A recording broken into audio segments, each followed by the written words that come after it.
Before I start, I too would like to commend our chairperson for the remarkable job that she did in leading the committee through this process.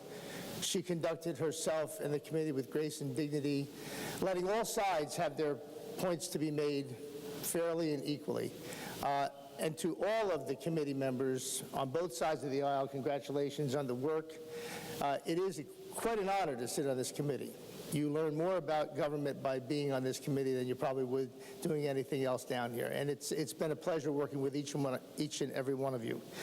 To the OLS staff, to both partisan groups, whether it be the Democrat or Republican partisan people who helped us, we had quite a team on both sides, and they too assist us to carry out our mission.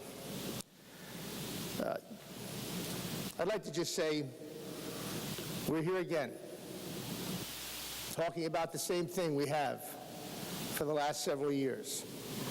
Wanting to spend more than we have, trying to find money to raise taxes on wherever so we can keep building our government. Certainly, I would hope that at some point in time we do some reorganization of things. Majority Leader visited with us and talked about it. I wish that we had this done by now. It's been part of our discussion for quite some time, and I think we really seriously need to work on changing things rather than just argue about how much taxes we're going to figure out what we're going to raise and how much more money we're going to spend in the state of New Jersey. It's been a long day today, and nobody wants to hear long speeches. But about now, some of the workforce of the millions of people who work in New Jersey are probably not even home yet. There might be people that got up 5:30 in the morning and drove an hour and a half to go to work. Working mothers who got up early, got their children to school if they're still in school, and went to work, and then they picked them up on the way home. So I think we could take a few minutes to talk about this. After all, we work for them. This budget increases taxes by over $1.2 billion to fund $1.8 billion in spending increases.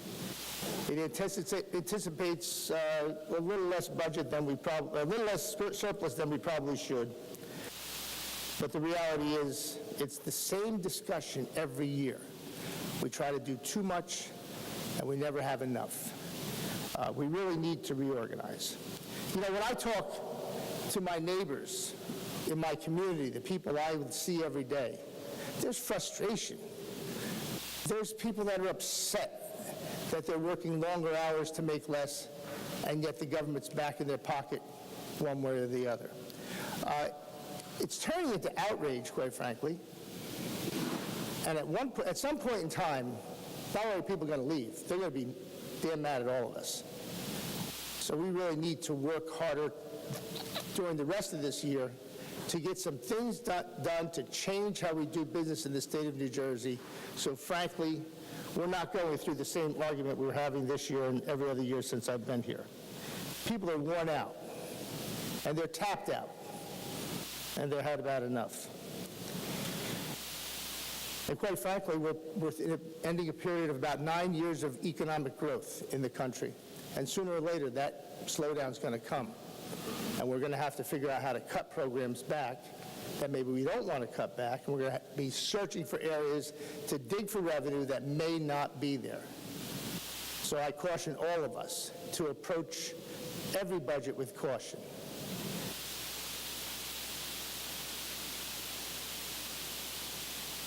The budget relies on a lot of unidentified savings and things that are estimated to save money, and I just hope that things come to fruition the way that the majority party sees them, so that we don't have any further pressures with regard to revenues. There's no pension and health benefit reforms that would save billions to protect the budget from the ever-growing debt. That just goes on and on. Nothing's been done to address sick day payouts at the local level.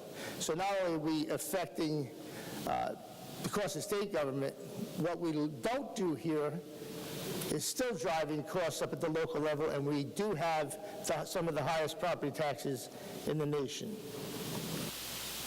Some of the savings that may come through audits or renegotiating things, with the numbers that are projected, again, if these don't come to fruition, we're going to be back where we started this year. We simply need to spend less and focus on core mission of government. And to talk about taxing businesses at the highest rate in the nation is an absolute job-killing idea in the state of New Jersey. And to add a 9% tax on dividends, it will affect pension funds, it will affect people's IRAs, 401ks, and savings in the state of New Jersey. Tax amnesty, I hope it doesn't promote more people to defer taxes or not pay, hoping it'll happen again. But I guess we have to search every corner to kind of sweep up every little bit of money we can get. School funding. While what we're doing today is a step in the right direction with regard to fairness, I don't believe it's the end of the discussion on school funding in New Jersey. More work certainly remains on how we fund our schools and how we educate our children in the state of New Jersey. Mr. Speaker, we need to work on significant reforms to stop this annual argument. We could have and certainly should have done more by now. But I will say this. When I talk to my neighbors, and we all have that discussion with our neighbors about what we're doing in New Jersey with regard to taxes and how they're tired, and some are leaving, not all. Some of us have hope for the future. It's my hope that if we're going to enable anyone, it's going to be our fellow residents in the state of New Jersey by doing our job to find reforms and have the courage to enact them. Mr. Speaker, I will not be voting in favor of the document, but I can certainly appreciate the work that went in it.